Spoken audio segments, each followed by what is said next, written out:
Vamos com entrevista na nossa programação, com destaque para o que está acontecendo na economia brasileira.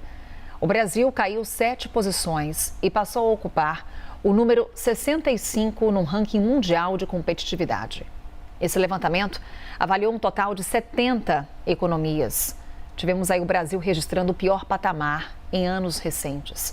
E é sobre isso que a gente conversa agora com a Carla Bene, do Conselho Regional de Economia do Estado de São Paulo. Seja muito bem-vinda, Carla. Uma boa tarde. Boa tarde, Carol. Boa tarde a todos. Vamos lá, Carla. Quando a gente olha para um ranking mundial de competitividade, quais são os indicadores avaliados para esse resultado e o que mais pesou de forma negativa nessa conta brasileira? O termo ranking é justamente porque todos os países ficam na comparação com o primeiro lugar, que esse ano foi Singapura, por exemplo. Então, se você tem o Brasil, por exemplo, na posição 65, é em relação ao primeiro. Então, sempre para organizar aqui a metodologia. E nós tivemos pontos positivos, mas o ponto negativo pesou mais do que as melhoras. E o ponto pior tem a ver com o custo do capital, tem a ver com a taxa de juros que dificulta investimentos e, inclusive, deixou o Brasil num patamar mais baixo em relação até às próprias empresas, porque as empresas estão investindo menos, fruto do problema da elevada nossa taxa de juros. Então, esse foi o pior ponto. Temos outros também que são estruturais também no Brasil, que tem a questão de pouca educação financeira ou pouca diversidade linguística, tem alguns outros pontos estruturais, mas esse deixou o Brasil na última posição do ranking. E aí é justamente taxa de juros, que temos aí perspectivas sendo renovadas nos mais recentes boletins do mercado financeiro, quando a gente olha para esse indicador especificamente, Carla.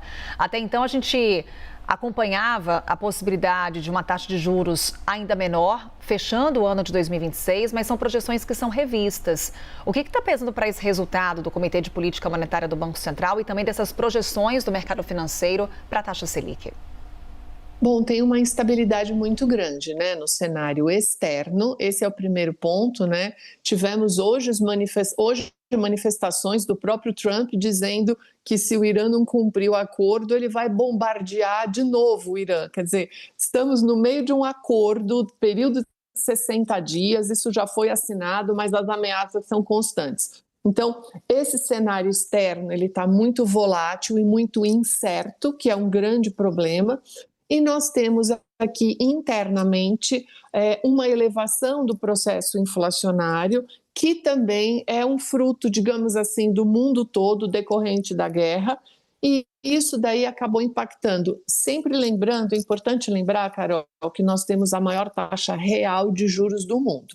Então, se você pegar a Selic e descontar a inflação, nós temos mais de 9 de taxa real de juros. E este é o ponto central que vai inviabilizando as empresas, as famílias. Por isso que a gente está, por exemplo, com esse grau de inadimplência no país todo. Carla, aí você na nossa conversa destaca esse cenário externo e o quanto que o cenário interno também está contribuindo para essas decisões do Comitê de Política Monetária do Banco Central. Na verdade, essas projeções do mercado financeiro, porque os cortes estão vindo numa magnitude aí de 0,25 ponto percentual, mas repito aqui, as projeções do mercado era de uma taxa muito menor do que a gente tem agora de projeções dos mais recentes boletins do mercado financeiro. O Boletim Focus, eu brinco, Carol, que ele é igual o Waze, porque ele vai corrigindo a rota, né?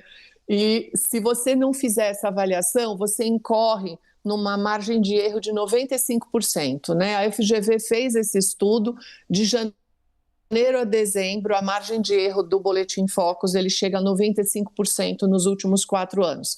Então, por isso que você precisa fazer esse acompanhamento. Mas essa expectativa do mercado é que sim, o Banco Central vai ou parar de fazer a queda da taxa de juros ou continuar nesse patamar de 0,25 pontos percentuais, que, digamos, é igual a um conta-gotas, né? Você imagina com um grau de endividamento e de inadimplência, você continuar com uma taxa a 2 dígitos. Nós estamos com 2 dígitos de taxa Selic desde 2022. E, por incrível que pareça, a gente ainda continua com uma resistência do processo inflacionário. E aqui entra o grande ponto. São 4 causas de inflação, né? E a taxa Selic, ela é mais eficiente para uma apenas, que é de demanda. A gente ainda tem custo, tem inércia, tem expectativa, são outras causas possíveis de inflação que a gente acaba tendo. Ô, Carla, nossa conversa focou aqui no copo vazio, né? Quero olhar contigo também para esse copo cheio, porque também tem pontos positivos quando a gente olha para o Brasil. Quais são eles e como que a gente pode explorá-los a ponto de, pelo menos, melhorar nossa posição nesse ranking mundial? Bom, eu vou selecionar aqui, porque eu e aqui as minhas anotações, né? Um ponto super positivo foi investimento estrangeiro direto. Isso, Carol, é muito importante. O Brasil tem recebido muito investimento estrangeiro direto. Nesses últimos anos aqui recentes, o Brasil tem sido assim o segundo país que mais recebe investimentos. E aí tem esse contraponto, por isso que você está falando do copo meio cheio. Se aqui tivesse tão ruim, nós não teríamos tantos investimentos aqui de empresas mesmo. Aqui o investimento estrangeiro direto é empresa vindo para cá. Outro ponto importante que a gente teve uma nota muito boa foi energia renovável.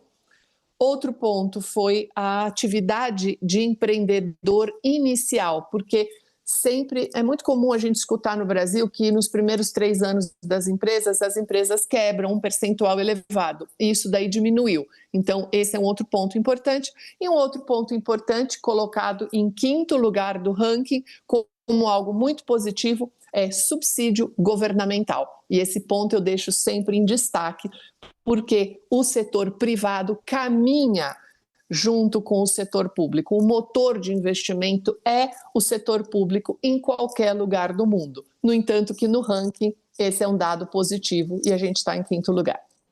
Carla Benni, nessa conversa aqui ao vivo com a gente, ela faz parte do Conselho Regional de Economia do Estado de São Paulo. Mais uma vez, muito obrigada, Carla. Até uma próxima. Obrigada, até a próxima.